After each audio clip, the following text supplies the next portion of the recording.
Welcome to the Film Trooper podcast with your host, Scott McMahon. Hi, and welcome to Film Trooper, Filmmaking Freedom for the Independent. This episode is sponsored by the book, How to Make and Sell Your Film Online and Survive the Hollywood Implosion While Doing It. It's available in paperback or as a Kindle ebook or iBook, an Apple iBook, as well as an audiobook. In fact, you can get the audiobook for free when you sign up with audible.com for 30 days. Just go to survivetheimplosion.com for all the details. Again, that's at survivetheimplosion.com. My guest today is Jason Kartalian. He's a filmmaker who's been working in Hollywood for, well over 20 years, 20 plus years. He's actually a child of a very famous character actor who just recently passed away, Buck Kartalian. He was in movies like Planet of the Apes, Cool Hand Luke, Outlaw, Josie Wales, and tons of television. But Jason not only is a filmmaker, but he's also worked on the distribution side of things. So I wanted to use this episode to have an opportunity to discuss a whole spectrum of things in terms of where the industry was, what are the changes have happened, and where does the independent filmmaker fit into all this. And one of the first questions we kind of get into is like, well, how do you make a living, a full-time living as a filmmaker? And that can mean a lot of different things, and you'll hear us get into a lot of, deep conversations about this kind of stuff. Now, I actually had recorded this episode many, weeks ago, and I just was so caught up with other things that were happening, I just couldn't finish it. I couldn't publish it, I couldn't fix it up and get it out until now. Since that time, a few things have happened. A lot of you have known that, my father had passed away, which kind of threw a bump into my schedule. But soon after, a couple of weeks after that, Jason's father had also passed away. The father I was talking about, Buck Kartalian. So obviously this episode was, recorded before all that stuff had happened. So my condolences go out to Jason and his family for his recent loss. And with that said, we go into some further discussions about his latest feature film, Seahorses, which has been touring the film festival circuit for well over a year and a half. And it's a personal film for him. And you'll hear in the interview why that is. And, amongst all this discussion about, how does it fit into the paradigm of what we consider, the traditional means and ways of, making and selling a film in the Hollywood structure or the film market structure. Without further ado, here's my guest, Jason Kartalian, on the Film Trooper podcast.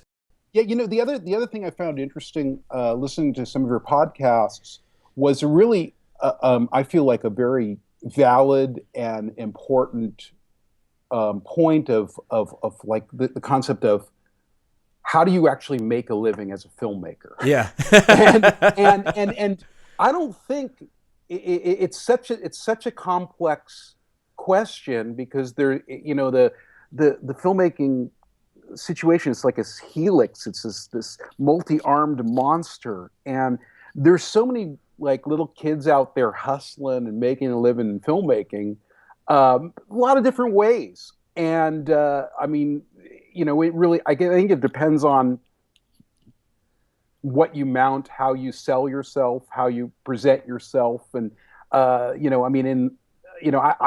speak from like, I am definitely a crusty creature of Hollywood. So, I definitely understand that major question, and I see people do it all different ways, and there's no one single answer. It really depends on what you're making. A lot of beginner filmmakers make films on spec. No one wants their film, so they're making a film on a dream, on a prayer, so.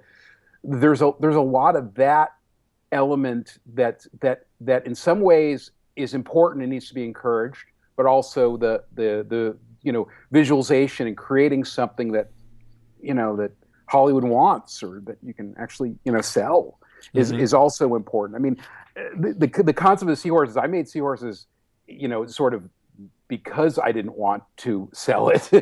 It was very strange. I mean, I had worked, I'd made a horror film that sold around the world, and I did a lot of that stuff that whatever working filmmakers do. And now I have friends that make, I have a friend that's making this like, volcano movie, and I was looking at the script. I'm like, I wouldn't want to touch this now. It's like what level filmmaking excites you, and what does, what doesn't, and if you find something that excites you, hopefully you can turn that into a career one way or another, just all sorts of different ways. Selling yourself as a writer, creating a bigger project and finding money, all sorts of different ways to, hustle. It's a hustle. Yeah, definitely. So that's it. And there's a lot. I think that the film industry. I don't know if we want to touch on this, but the film industry has there's a lot of dark shades in the film industry. And people, come to Hollywood. I'm a producer. There's there's no accreditation for being a film producer. You just say you're a film producer, and there's a lot of people laundering money. There's a lot of dark forces that make movies. And I see it. I see it all the time. I know people that get involved in that stuff. They're definitely making movies. Yeah. But there's a lot of movies, like in terms of the caliber and pedigree and where you fit into the whole scheme of things. Can you take us through a quick journey of how you got into the film? Yet, Yeah, you know what? That was so great. I'm gonna take it from the first question where you brought up look, what is this bigger question? How do you make a sustainable living as a filmmaker? And I would love to explore this question in depth today to kind of get into, like you said, what does it mean? In terms of, are you a cinematographer? Are you a writer? Or when I say filmmaker, is that all encompassing? If you are truly, are you a money launderer? Yes. Okay, I'll get into it. Okay, anyways, yeah. So I'm Jason Kartalian. I've been in the film industry for 20 years. I've worked on all sorts of different things. My strength is as a writer. I made a film called Seahorses that I'm pimping out, that's available on iTunes.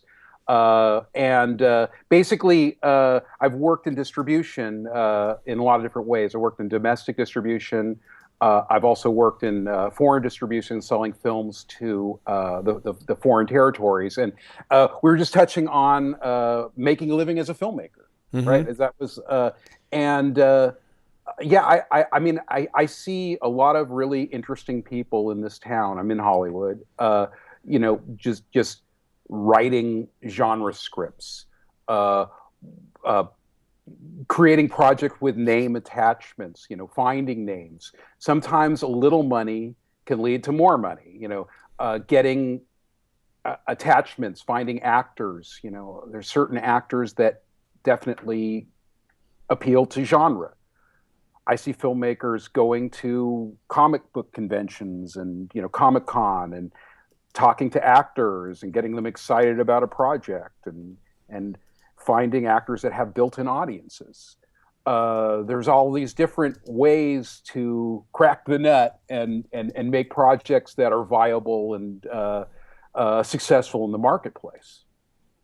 Yeah, definitely. So I was wondering, do you think, if somebody's brand new, like you said, you have these kids coming in, or it's just somebody on the outside who doesn't live in Hollywood, and their understanding is okay, I got to make my film, but everybody they're always hearing so many different advices, strong genre. What does it mean by getting an actor, a name actor? Why is that important? And what are the mechanics of selling a film, with your experience working both domestic and international distribution? Why is that important? Sort of this status, let's say status quo, but what we've come to know as sort of the film market. So if we're not playing in the Hollywood studio system, then we are in this independent system. And what is this indie Hollywood system, and where the mechanics work like that? And then after we're done with that, we maybe, can challenge it a little bit to see,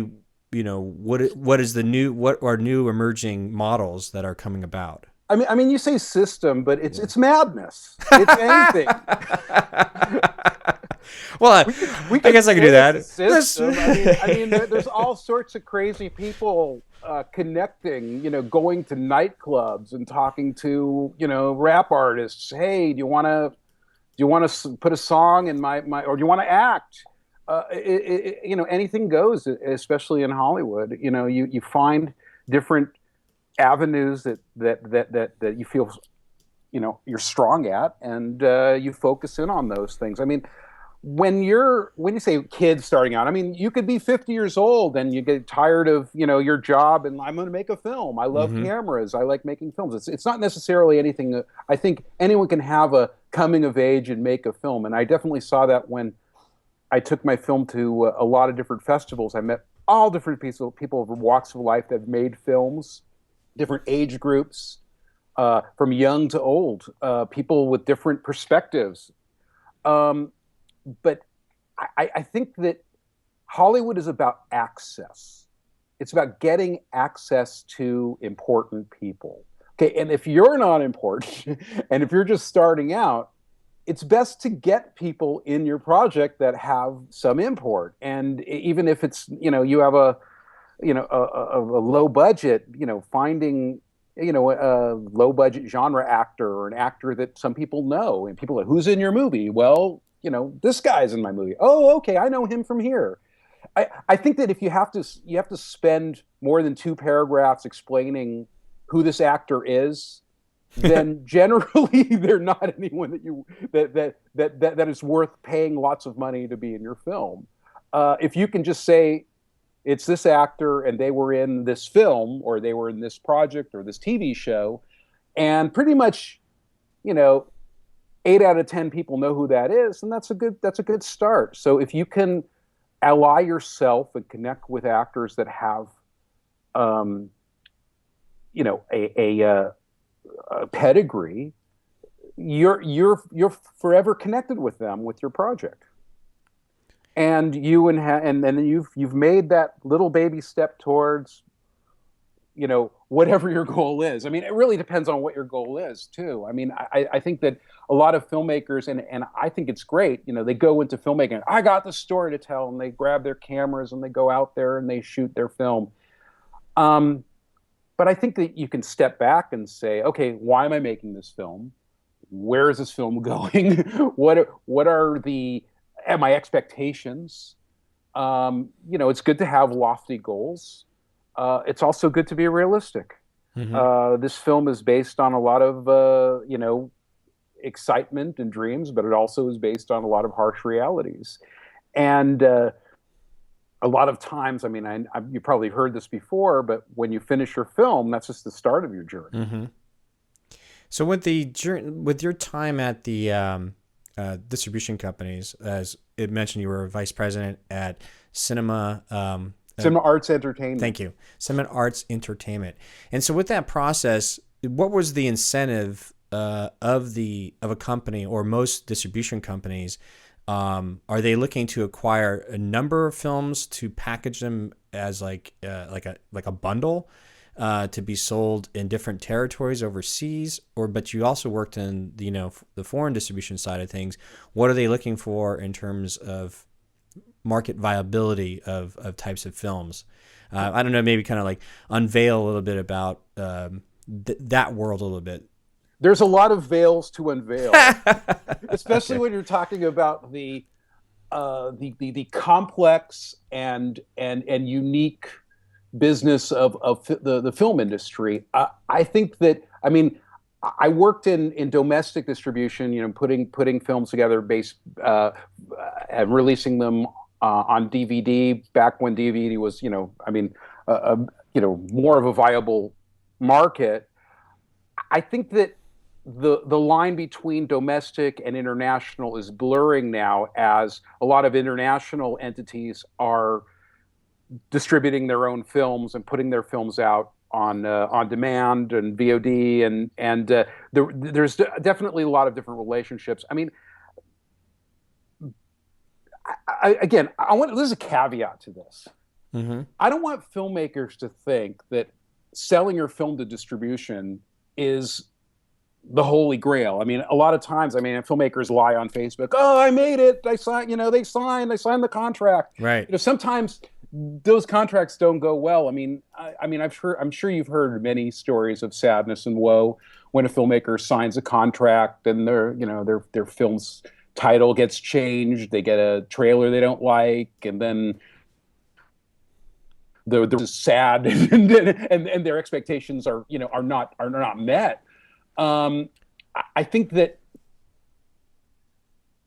I see it from both sides. I see it from the distributor side, which, their job is to take a film and exploit it and make money with it. And the filmmaker side, and their job is they want their film seen and they want to make their money. So sometimes those are diametrically opposed, especially in this very competitive marketplace where there's a lot of films and not as much demand as there used to be for films. So, distributors are looking for genre elements, name attachments, films they can, put out there. There's some distributors that are just looking to stock as many films as they can and put it in their war chest, or push the films out on demand, or if they have, they can package films and sell blocks of films to smaller territories. So, especially, let's say, if they had a really good experience with, I don't know, some type of zombie film, and then they have a similar zombie film they can plug into the same buyers. So definitely they're looking for, things that they can sell. I think that when a filmmaker is doing their due diligence, which they should, they need to find out what type of films these distributors distribute, what their specialty is, if they're a foreign entity or domestic entity. Definitely it really helps to get legal advice to make sure the contracts they sign are, give them a fighting chance to make their money, to get to have their needs met. So basically, I think that distributors are looking to make money. Filmmakers are looking to make money. If those two things dovetail, if you have a film that many distributors want, then the chances are that you'll be able to make money and negotiate a decent deal to, so everyone's happy. Yeah. So if we take a trajectory, so someone makes a strong genre film, and when we say strong genre, it's just meaning that there are particular genres that are more marketable or easier to sell globally than others. I'm assuming that's why they talk about the horror genre, because it's primal, meaning that you necessarily don't have to have a known star. But if the horror is easy to understand, that can be translated very well overseas, because it's no longer a language barrier. I remember American comedies were very difficult because the language barriers or people getting the jokes. And for the longest time, someone like Rowan Atkinson was the number one worldwide comedic star because he was all physical. And so physical comedy allowed, break down any language barriers across the world, which is why they were saying dramas in terms of a genre are very difficult unless you have a name actor or name star. And Jonathan Wolfe, who heads up the IFTA and AFM, he was talking about this is sort of like the last hold that the American cinema or film industry has, which is the star system. As soon as he was mentioning, as soon as there's a worldwide, another an actor, a star from another country outside of the Hollywood system, breaks through internationally, then you can start seeing chipping away at sort of this star system. And so with all that said, that's to make it easier for a distribution company to sell it worldwide.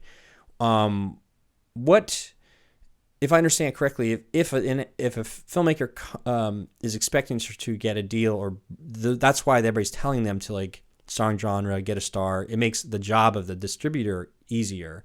And when you were working with distribution and dealing with DVD sales and so like that, was it a common business model of okay, great, we have these set of films of this set of genre, we can bundle this and then sell it to, we know we're going to get this many, sell-throughs for DVDs. I was curious, if what we can learn from what's happened since DVDs are on the decline and, more people we're getting used to more the video on demand platforms.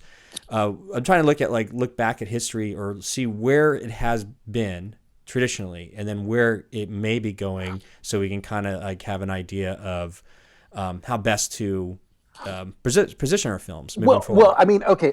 We're also talking about films that are made on spec. Okay, there's also people like the production companies like the Asylum. Okay, they know exactly where their films are going. Okay.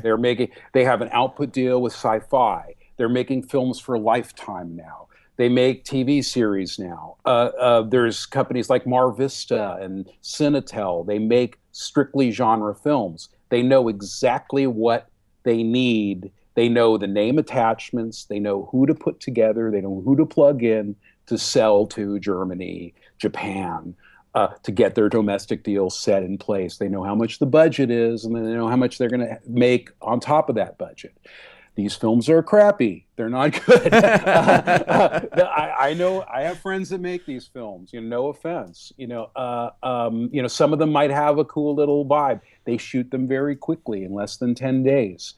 So when you're making a film on spec, obviously, you make decisions that hopefully, will help the film's success, depending on what you consider the film a successful film. I mean, if you have a film about I don't know, polar bears, there might be a great market for people who like nature and polar bears. I mean, I just think that you definitely need to make a film that you're passionate about. My friend who makes the killer dinosaur shark movies, he's very passionate about that. He likes monsters. That he go for it. It makes him excited to see people getting their heads chopped off with the bitten by the monster in the head. Right. People. I love the George Romero zombie movies. I like the political slant to those films. Hopefully, even when you make a genre film, you have more thought into it when you make those films to, so that when you look back at the film, you go, oh, that was, my intentions were there, even though, I totally sold out. I think when we're talking about let's say like AFM, okay, I've been going AFM for 15 years. Okay. And I don't know, Jonathan Wolf might curse me, but that's a dying market. Okay? Yeah. It's a market of have and have-nots. You have these low-level distributors making, having films that have, $200,000 films making $5,000, $10,000 a territory. And then you have the big guys making really big deals, the Lionsgates and the, I don't know, HBO Films and then you have with, major name attachment. It's really, the best of times and the worst of times together. You have these major, sexy, Oscar-winning, Oscar potential films, and then you have the rest. Just hustlers, people trying to make, scrape together money to make the budget of their films. A lot of other stuff. I think that you have to step back, look at the industry, and look beyond the smoke and mirrors that whatever, however they're trying to spin the industry. AFM has spent the last 3 years marketing to filmmakers, which I feel is ill-advised because it's not a good place for filmmakers. It's not a good place for art. I think that you can get the same information just going on the internet, saying, okay, what does distribution company X distribute? I mean, I think that if you really into genre films and you have like, I love a movie with Kevin Sorbo, whatever. You can go ahead, attach your film with Kevin Sorbo, and then start knocking on doors. I know people that work AFM, okay, and they make, low-level genre films. I sound so, I don't know, arrogant when I say low-level genre. Genre is fun. I like genre. I don't want to say, however, there's a lot of people going in that direction, and they think that, if they can put some guy with, makeup on and have him run around, they can make some type, someone will buy it. You can't really make, if you're spending real money on a film, you can't make the film on assumptions. You got to do your homework before you make the film. I see. And Yeah. and not only that, you can't even chase trends. I mean, I remember one year, there's a lot of these filmmakers that come around the office and they would, oh yeah, we're doing our discovery. What type of film are you guys are interested in? And there's some people, oh yeah, families in, talking dog movies. They're really great. And then the next year it's like, oh, no more talking dog movies. Mm-hmm. And then there's like, I remember, I guess because of Paranormal Activity, a lot of people are making, haunted house movies. Mm-hmm. And, yeah, it's cool. Haunted house movies are fun. I think it's fun to work within limitations. But when there's a lot of haunted house movies, when there's like, 50 to choose from, you'll just pick the best ones. Right. Right. So I think the thing is to stay close to your voice, make films that you're passionate about, and try to hedge your bet by embracing what you feel the market, is going to embrace. Try to build your stature by allying yourself, connecting people with a pedigree that have been there before. I think learning your stuff, making a good film, that helps a lot. Mm-hmm. Sometimes it doesn't. Sometimes people make great films and nobody sees them. Some people make crappy films and everybody sees them. I mean, they get on Netflix. I see them all the time. I mean, and sometimes it's a question of timing.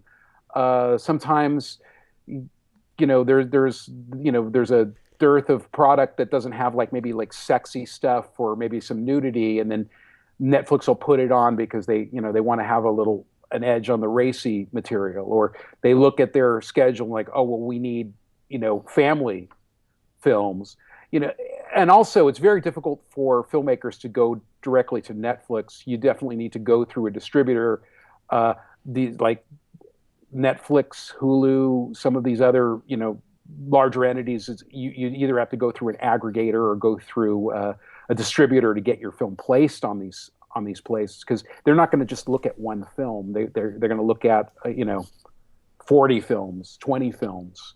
So you definitely do have to make some type of business arrangement with a distributor. What aggregation service did you end up going with for getting Seahorses on iTunes, Google Play, and Amazon Instant Video? Thanks for the plug. We went with Bitmax. Okay, good. Bitmax. And yes. I felt like that was the most direct route. And they actually are I'm not doing a commercial for them, but they definitely are I've had Jay on my podcast before. So, okay, he's Distributor. No, well, there's Jason from Distributor. Jay Friedman. There's Jay. I forgot his last name, but Jay's from Bitmax. No. Jay Friedman's with yes. Bitmax. Yeah. Jay's great. He has a really cool watch, by the way. It's like one of those Bulova vintage 70s watches that light up like 70s. I think of the 70s when I see it. So tell us your experience with working with them. Yeah, I felt like they were a direct route because they're one of the 5 encoders in North America that go directly to iTunes. So if you look on let's say you go to Apple's site and you look for encoders, they're on the list. So I figured they were the most painless route to getting your film on iTunes, on that platform. I mean, I had other distribution options, mm-hmm. but I liken it to you can sign a deal with a distributor, and it's like going to one of those swanky resorts, and you get a cocktail and you sit on the chaise lounge, or you decide to be adventurous and you decide to take hikes in the wilderness, and that's my thing. I like going on hikes. So I decided to take the more adventurous route with self-distribution, mm-hmm. and I really feel like that's a very viable route for filmmakers. However, the real challenge is these companies are basically FedEx, UPS. Right. They will just deliver your content to the place. Okay. it's your job to get the eyeballs there. It's your job to pimp it out on Facebook and get your actors to pimp it out. And we did a theatrical in LA, and we got coverage in the LA Times, and we pushed it out. And and sometimes that costs money too. I mean, one of the little dirty secrets of distribution too is, sometimes you have to pay. You have to pay a PR person. Maybe you have to pay some of these, I don't know, editorial outlets to, shine a light on your film. And yeah, I was so again, it's not just because you get your film up there doesn't mean people are going to see it. You're going to download it. The challenge is for you to get the eyeballs on your film, for you to get people to buy your film, for you to get people interested in your film. I feel like there's a lot of different ways. I mean, we had a year and a half of film festivals that we did to build, laurels and awards and all different things. And I also encourage filmmakers to just enjoy the experience, because it's great going to film festivals. It's great getting your film out there. It's great having great experiences on social media and meeting new people, digitally and in person. But did you with the film festivals, the run for a year and a half, did you have a game plan in terms of like which festivals you were going to go to, and was it to see whether or not the film would be discovered, or was it going to always be served as like a marketing platform, or sort of like it almost became like your theatrical release plan, like, hey, here it is, we're going to hit the festivals. And with those particular festivals, did you have previous relationships with any of them before that helped, down the line for other festivals that were like a cold submission? Yeah, well, it's interesting. It's interesting you bring that up. I mean, I did have a relationship with this festival, Dances with Films in LA, because they played my first film like many, many years ago. And so, but it was like connecting with people, like old lost relatives, basically, right. because they, I mean, literally, I made a horror film that I didn't submit to festival. I think it just played Hole in the Head in San Francisco. But anyway, so I had a relationship with Dances. We actually did our world premiere of Dances. And then you sort of have, they're definitely, you're once you get in a festival like that, sort of your antenna's up. There's sort of a, people know that your film's around. I didn't really have a scientific experience. It was kind of like this thing where it's like, oh, I've never been to Hawaii. Let me submit to Hawaii. No, I've been to Hawaii, but I've never been to the Big Island. I'm like, okay, I'll go to the Big Island. It was like literally like, oh, Seattle. I like Seattle. I submitted to SIFF and then STIFF, and we got in STIFF, which was great. I had a great time at STIFF, and met some great people in the Northwest. I know that's where you're up there, and big shout out to Brian Pattian and Ballard up there. But I think that like I went to Big Island, and Big Island led to another festival called Gig Harbor, and which was up in Seattle. And so there was like, you start getting invites once you start meeting people and start connecting with people. So there's definitely a relationship. As per game plan, I'm like, oh, I want to play the East Coast. We got to play. I mean, obviously the dream is to play Toronto. We didn't play Toronto. We played Toronto Indie.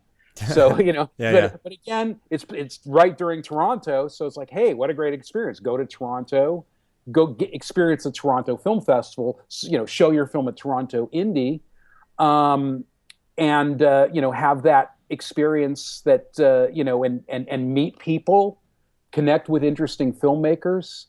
One of the best experiences I had was at Gig Harbor, where we were just like, they had us all on houseboats with filmmakers, and we just partied the whole weekend. And it was, it's great meeting filmmakers. It's great seeing that experience. Also, it's great. You start every film festival, you start building a little bit of a new group and following. We played this festival in Sydney called Sydney Indie, and we won an award there, and it was like really cool. you have a little bit of a footing there. And then, I feel like we have a little bit of footing in Seattle because we played twice there. And there's this festival, First Glance, that's in Philly, and we played there, and they have a very good Twitter following, and so you get the voice. Every festival brings a new, interesting way to market your film and to create and spin an interesting story.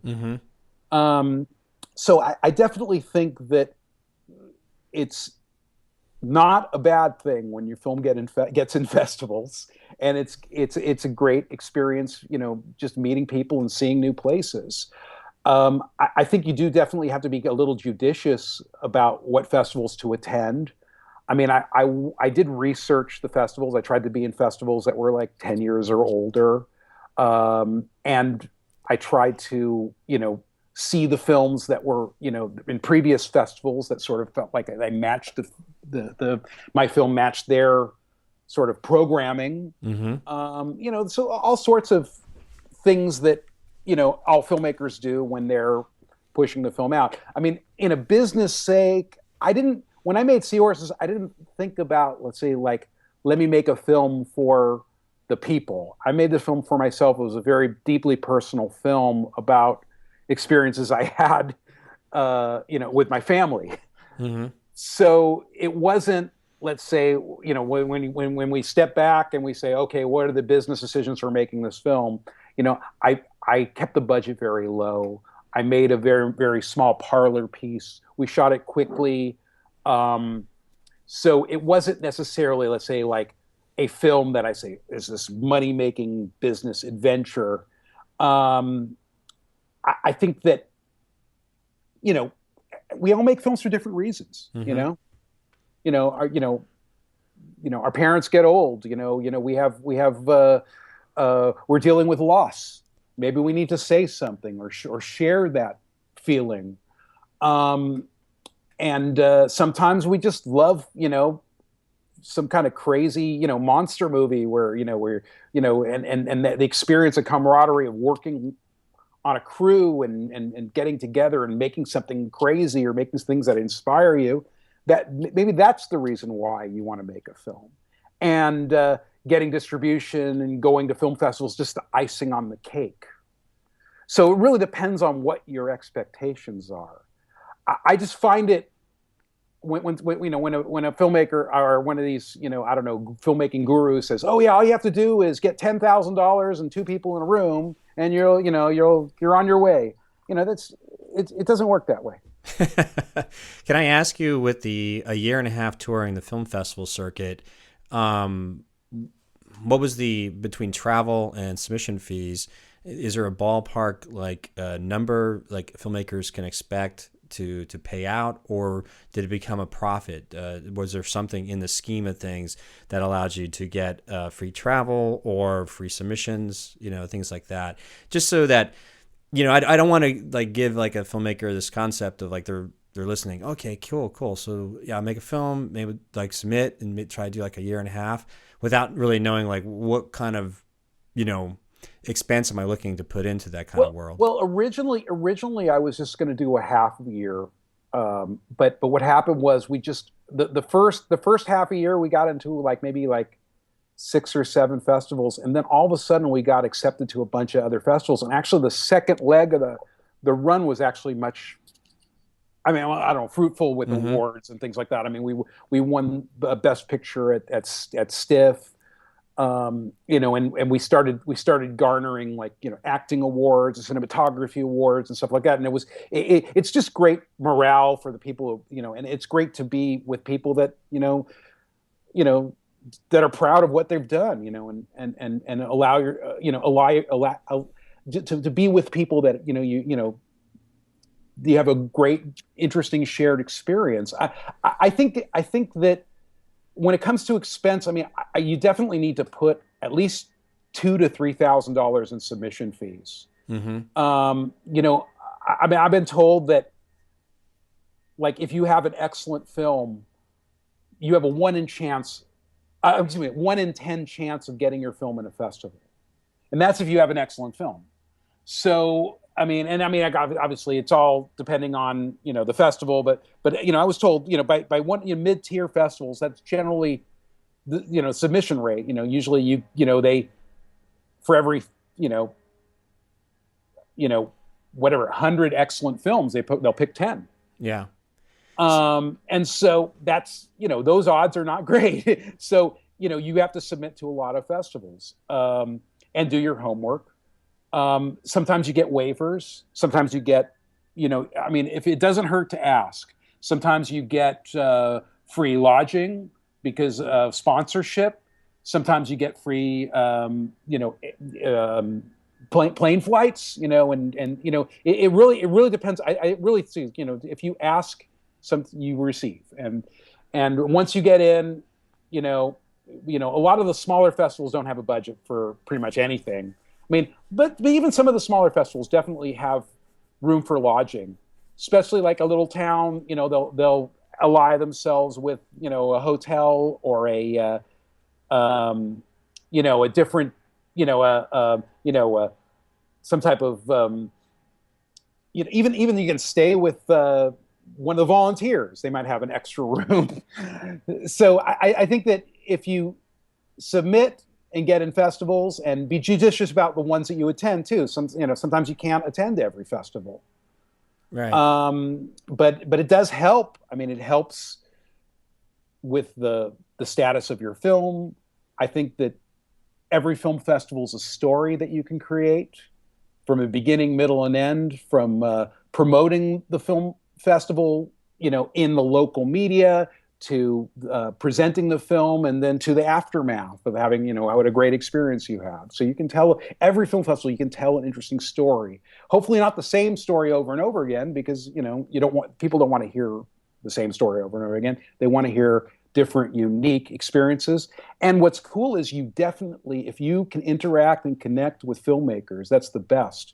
And the best thing you can do at a festival is support other people's films. It's so messed up too. You fly to Hawaii and you're on literally the Big Island Film Festival is at this resort in Hawaii, and you're on the beach, and then you spend most of the time in watching movies. Mm-hmm. Not in a dark room. Most of the films they project on the beach, but definitely you're watching films and you're not necessarily doing a lot of action sports or running around. But that's how you connect with filmmakers. You see their films and you interact with them and you have a drink afterwards.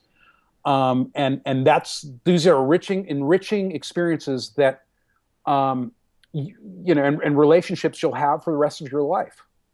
What was the budget, if you can divulge it, for Seahorses? It was under $1 million. Okay, there you go. No. The budget was whatever I had. I had a certain amount of money that I was kicking around. And then I have a lot of little favors here and there that I can do, because I have a lot of different businesses. I work in camera rental. I promote for this other camera rental company. There's all sorts of interesting things that I did to be creative to make the film, look as big as it did. I see. But the budget was very low. Yeah. Mainly it's one of those, indie films with, two people in a room. Mm-hmm. There's other locations and other places, but it really is a human story about two people. And, what really surprised me was the way, certain people react to the film, and it connects, and, people feel when they see it. And that's very rewarding when I feel like we made something that, connects with an audience, or connects with people, or, people understand or have a shared experience.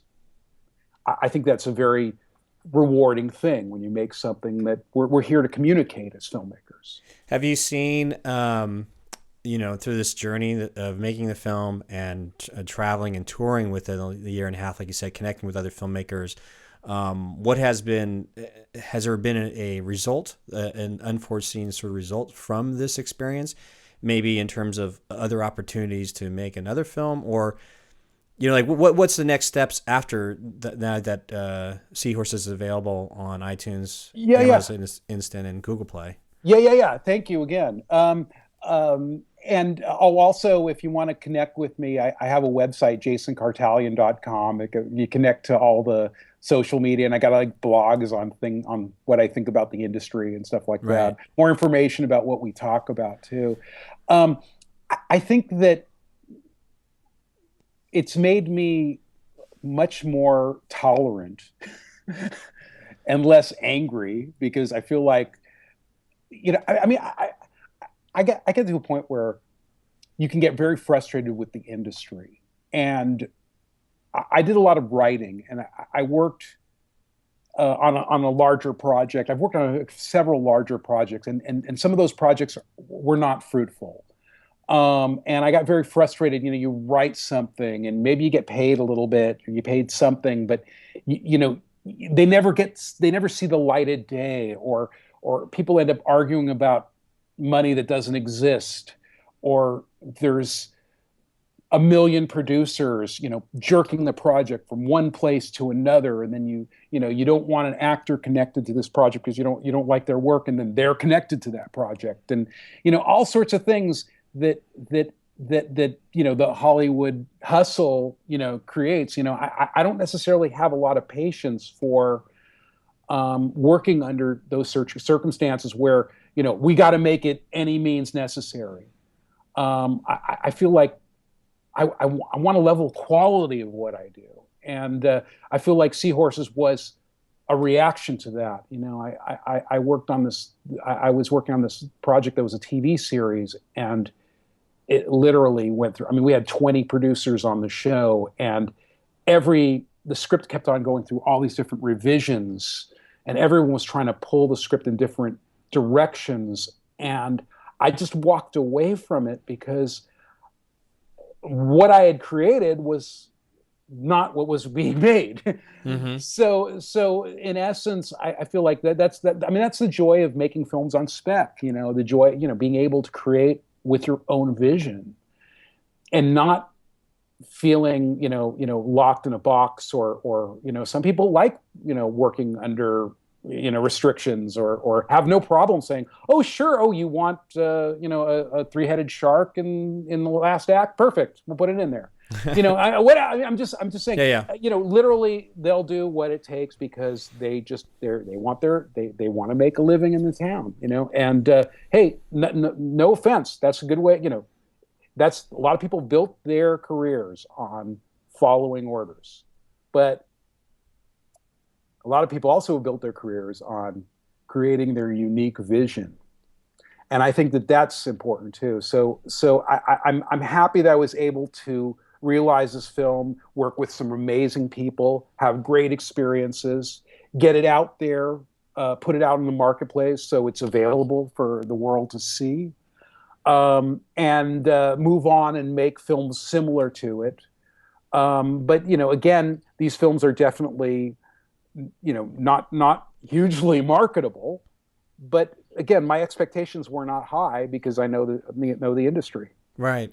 I just two more things I want to kind of talk to you about before kind of wrap it up in the hour. But you mentioned a little bit. We're going to backtrack a little bit to, we were talking about AFM and also when you were working selling movies to the DVD sector, but you also mentioned that the AFM, you have this it's like the lower rung sort of distribution companies that are selling films property to different territories for as low as $5,000 to $10,000, whereas the bigger players, $1,000, $500. There you go. There, thank you. No, it's perfect. 500. This is that's important to me, so that it kind of unveils sort of this like misnomer of, somebody, a filmmaker from, I don't know, Kentucky is like, oh my God, I got it picked up by a distribution company, and it got sold. So then they go, sold to what? It got sold to like a South American territory for $500. Well, they're not going to say that. Yeah, I know. But no, but that's why your past experience would help to kind of just unveil the other thing too is there's so many things that are spun, like I read in the trades, or I'll see something on Facebook and like, oh, we sold our movie, and then I look and I'm like, okay, I know that sales agent. I know the territories they sold.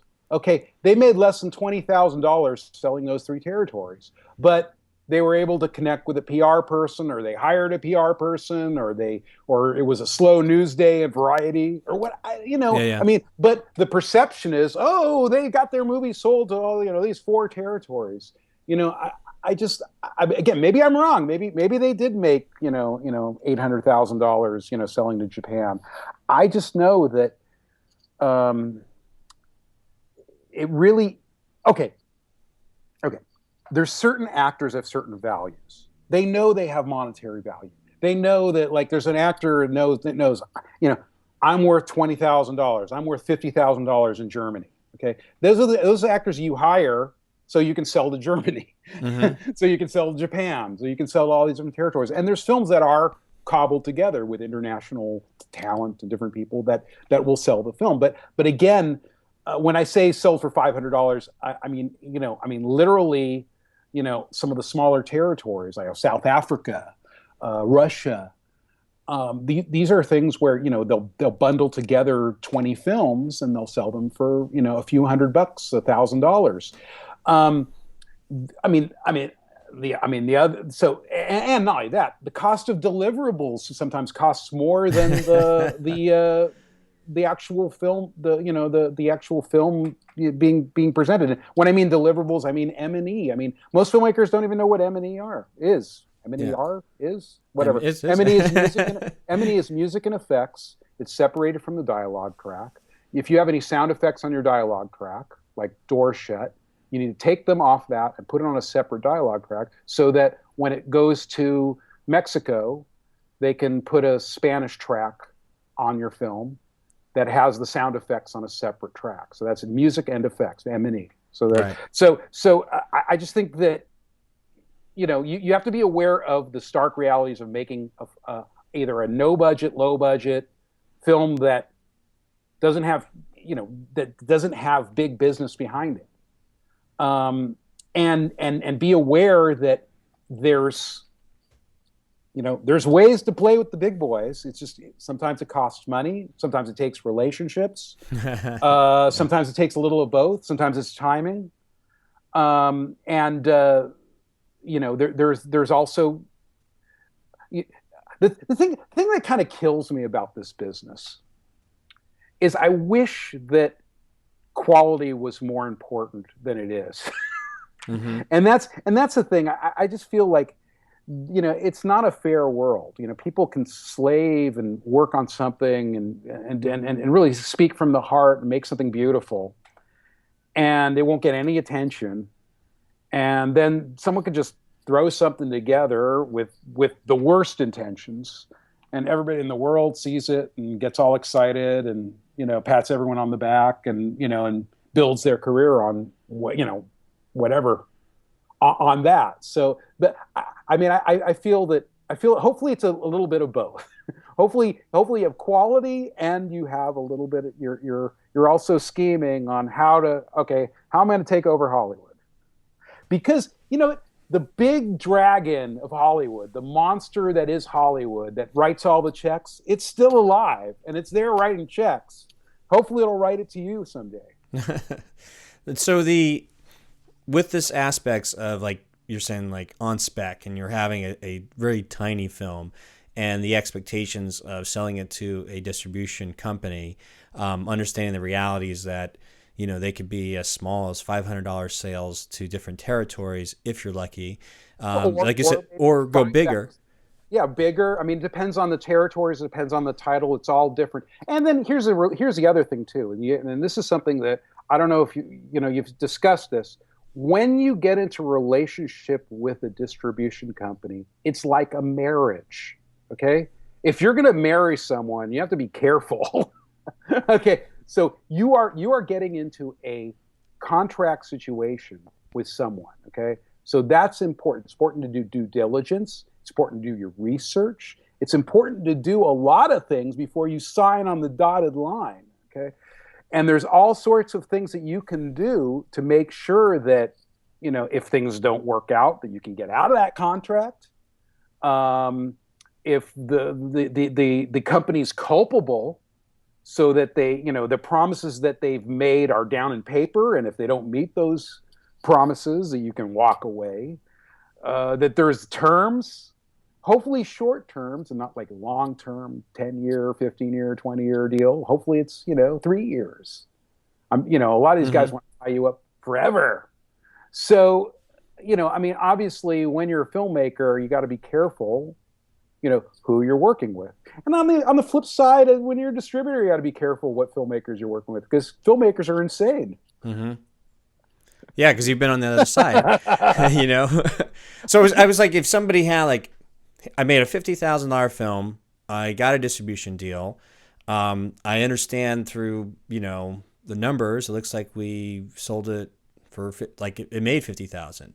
But made mean we backtrack from there. You said there's the deliverable expenses plus any insurance expenses plus the cut of the distribution company, plus that leaves you, the filmmaker, the producer, holding the chain of title, maybe I don't know. I'm just throwing up a number like 10,000. So the idea is that then that leads to the bigger question we had at the beginning of our conversation was, if this is the model per se, then how does a filmmaker, who is someone who's writing, directing, editing, making everything on their own on a small scale, how do they make a sustainable living if the market that they sell it to is so the numbers, like you said, you have to almost get it to a larger number. It's almost worth making something for a lot more because the return could be a lot more to pay basically for your salary or your fee. Yeah. Well, it depends. Again, this is all about objective and scale. I think that, if you make $100,000 film and you pay yourself $10,000 to make the movie. Yeah, actually, that's a good point, because it's like I want to make sure we really highlight that, is that majority of the way the current system works in terms of film markets is that when you hear everybody trying to get their budget, once the budget is met, once money is raised for that budget, within that budget is the actual fees that pay your services as a writer, director, editor, whatever it might be. And so those are the jobs. So you won the deal, you got the budget so that you can have a bit of a salary or a fee. And then you try to rinse and repeat that over and over with every deal. But I think there's this misnomer, is if you make something and it gets sold, that's what you're living off of. It's the same concept of an author who's writing a book, who's hoping that the book hits, and that's what they're going to live off of. So it's really difficult to make money on a $50,000 film, right? Okay, because it's cutting to the bone, and there's very little money for name talent or salary. And when they say so deliverables generally are paid for, let's say the person like Japan will buy the deliverables. But when, let's say you get your film preparing your film for being delivered, let's say getting M&E, getting sound effects, getting all that stuff, that costs money. But you are cutting to the bone at 50 grand, and it's just difficult to make that fiscally a film that makes money. If you're working in the current paradigm, right? If you're working in the current madness, as instead of me calling it the system, if you work in the current madness, 50,000 is very difficult to make money from, right? Yeah, I don't know. Maybe it's kind of a thing where you have everyone work for free, which is something that is a curse, and maybe it'll bite you because you'll end up whatever. You pay people very little. You put $30,000 into your talent. Mm-hmm. Put as much money possibly you can into your talent, and that helps you in a lot of different levels. It helps you open one of those film festivals that likes name talent, even if it's someone who's not huge. At least somebody you get for a day. Yeah, get someone for a day for $5,000, they show up. Who's in your movie? Oh, this guy. But then that goes against but I understand that, but it goes against what you're striving for, which is quality too. So it's not like You know what I mean? That's like you right. said, you're in that play where it's just like, I can create something and play to the system to make it work so that I can live another day to make the next film. That eventually one day I might make that little something that means something to me. For, in your case, it was seahorses. And I was wondering, with all this experience, that you've had over the years, like being in Hollywood and being your father being, well-known character actor, for many years in huge films and television shows, what do you see is changing? Because I'm actually curious, because like I said, you've had the experience working at a distribution company, selling to DVDs and seeing that market change, and now the rise of video on demand. What do you foresee might be the future, or what's going to break or change the current, I like your term, madness? I think that, well, I mean, again, maybe I hate to end this with a cynical pallor, but I mean, it definitely. Okay, I'm gonna spin it in a positive way. Okay. I'm not gonna. Let's not talk about doom and gloom. I think that. Okay, I'll talk about doom and gloom for a second. Mm-hmm. No, please do. Let's do doom and gloom, but then let's put the night. I mean, the business is changing. I mean, there's filmmakers that are, I mean, incredible filmmakers, people that have made some incredible works of art, incredible films, can't make films right now. They don't get they're not getting their budgets. People that make art films are embracing, shock, horror, or what they call elevated horror, whatever. I mean, everybody's trying to spin, everybody's doing something in this business to try to make money. I mean, the dream has been, the dream of the indie dream of making this like indie film that catches on and gets excitement and, while still alive, is kind of in tatters. I'm always shocked when you find out, like, some of these filmmakers that get films into the major festivals have trouble paying their rent, and that's in some ways these world-class filmmakers, a lot of them are in other countries are supported by their governments, and not here. So we're a lot of the talent is going into television. I mean, the concept of indie film, I mean, is definitely morphing and changing. The lengths of films are getting shorter and shorter. People's attention spans are getting shorter and shorter. People don't want to sit down and watch an hour and a half movie. They'd rather watch something on YouTube for, I don't know, 90 seconds. I don't know, maybe that's the next thing. The next thing, we'll just all make 90-second, things that, clickbait. That's where the money is. It's interesting you brought that up, because we're talking about our friend Dave Bullis. Again, I'll make sure everybody gets the link to your other interview with Dave that you had with Dave, which is great because it fills in a lot of other gaps about your career. But he had, like, way back, I think last year sometime, Sean Baker, who created Tangerine. Mm-hmm. And you were just saying that, like, here's somebody who's an award-winning Sundance, a lot of buzz about the film shot on the iPhone on Tangerine. And he was in the podcast interview, just, admittedly, going, yeah, I'm just trying to make rent. well, here's the interesting thing too. Yeah, no, it's funny. It's funny. Oh no, he's a great filmmaker. I love Starlet. Mm-hmm. I think that. Well, that film too. There's also a little bit of smoke and mirrors going on with that film, and maybe that's also a posture. Oh, I'm just trying to make rent. Right. Yeah, I'm cool. But I don't. We don't know. We haven't looked at his bank account. We don't know what his deals he's made. But I do see some smoke and mirrors behind. Oh, we made a film with an iPhone. Anybody can make a movie just with their phone. What's in their pocket can make the movie.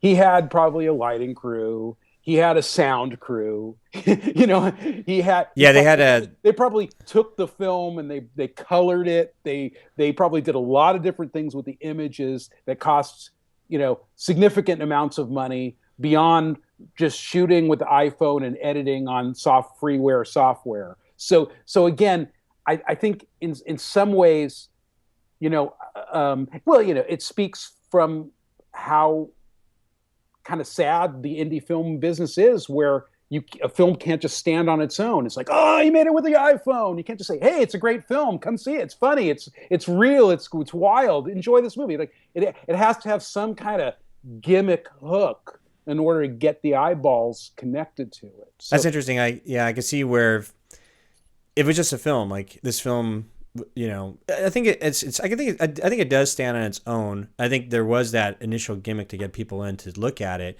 But it stands on its own as a very, unique look, of that world on Christmas Day, and it's, you're right. But like you said, he cashed into his unfair advantage. He worked with Greg Bunny and, that world for a while. He had, an executive producer in the Duplass brothers. So, there was an in to premiering at Sundance, through the right relationships and connections. Well, I think Starlet played like South by South. Starlet played like a big festival too. So So he's had the pet, like you said, he had the in marketing they call it that unfair advantage, which is fine because that's what he has. He took advantage of what he had to then level up. But it's interesting to hear that even somebody from an outside perspective, all this trade papers, if it is indeed and true, which I do believe some extent it is, where he's just trying to make rent, like just like he's not living in like the lap of luxury, where it's even some actors, like, my God, I mean, I work up here in Portland as an actor, and I only know a few people that can do it full time, and they supplement a lot of it through modeling work, because modeling pays like 4 times as much as acting work. And LA is the same way. You see a lot of actors, but you see them on TV all the time. But it's just, I think what it is just, it's helpful for anyone who, it's so easy to get caught up in that dream of like, I made something, it's out there in the world, I want it to be accepted, I want it to get sold, and if it gets sold or if it gets picked up, shouldn't the next thing happen is all the things that I'm dreaming about, as opposed to, oh my gosh, I got to hit the pavement again and grind out another one, and trying to figure out, is there a different model that's evolving that could be very beneficial to those types of filmmakers that aren't going to succumb to making, like I said, the schlock that sells internationally based off one aspect of the business that seems to be like, well, we buy films. Like you and I can almost like start a whole new market and says, no, we buy, I don't know, we buy good films, whatever, like that. But like, if we could figure out a business model from that. But what is good? Yeah. Right. Actually, that's a good point, because I actually wrote something about that. I said I had a podcast last year about that. It's like, it's actually not good or bad. I'm sorry. I should really clarify. Does it have value? Because you were mentioning you have a friend that does the shark movies, volcano movies, whatever it might be.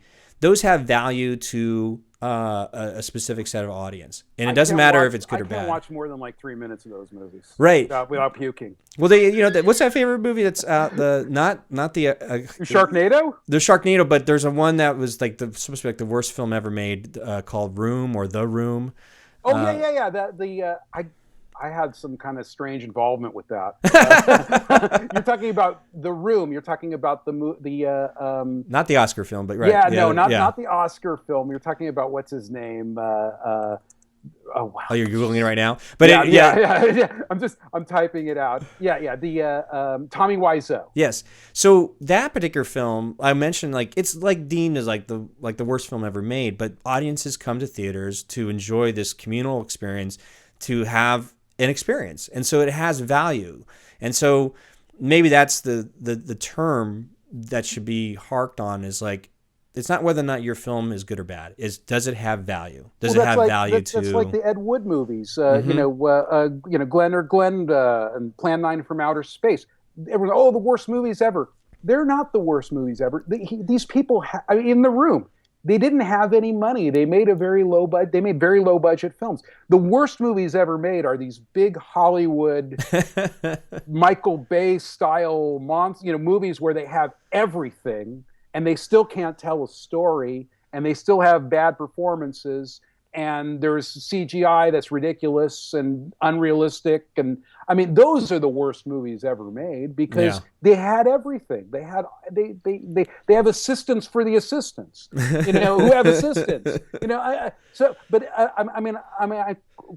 were touching on something that's interesting, and I hope that Sean Baker doesn't unfriend me on Facebook, but but the film industry is based on perception.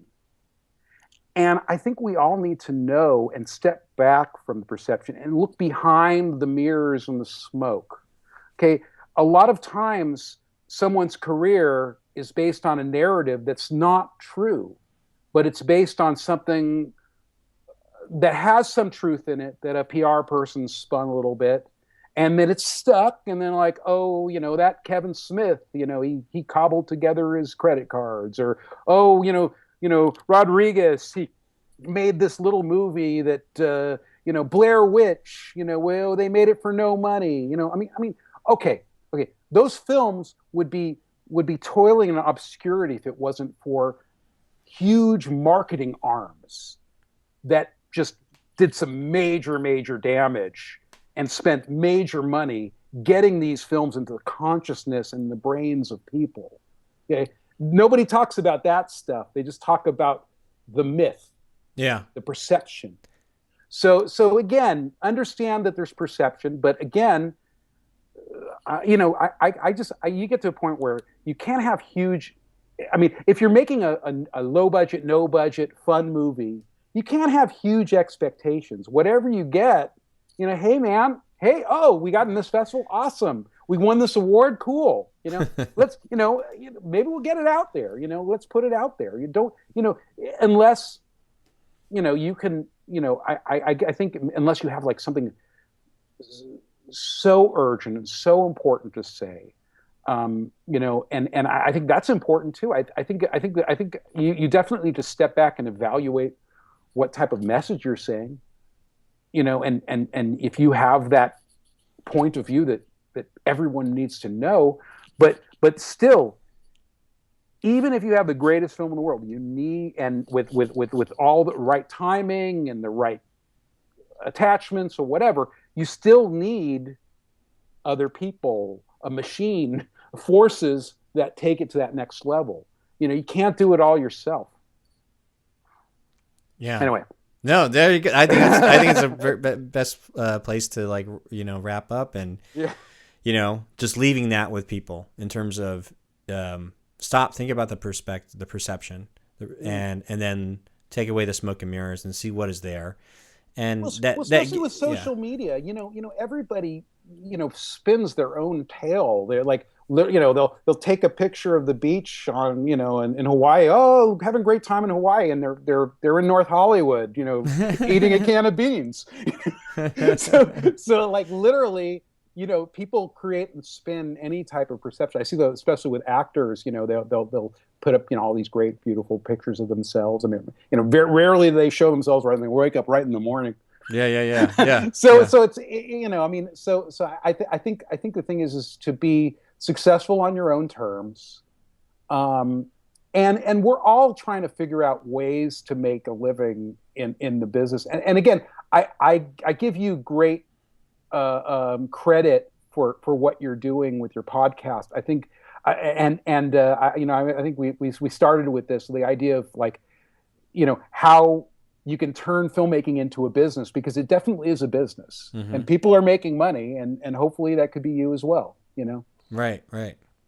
Well, thank you so much, and I'll make sure to leave the links in the show notes. Everybody can find it. But before we leave, the two places people can find information about yourself and Seahorses, the movie? Yeah, definitely check the film out, because I think it's a really interesting film to for especially people starting to make films. I think it shows what you can do for less.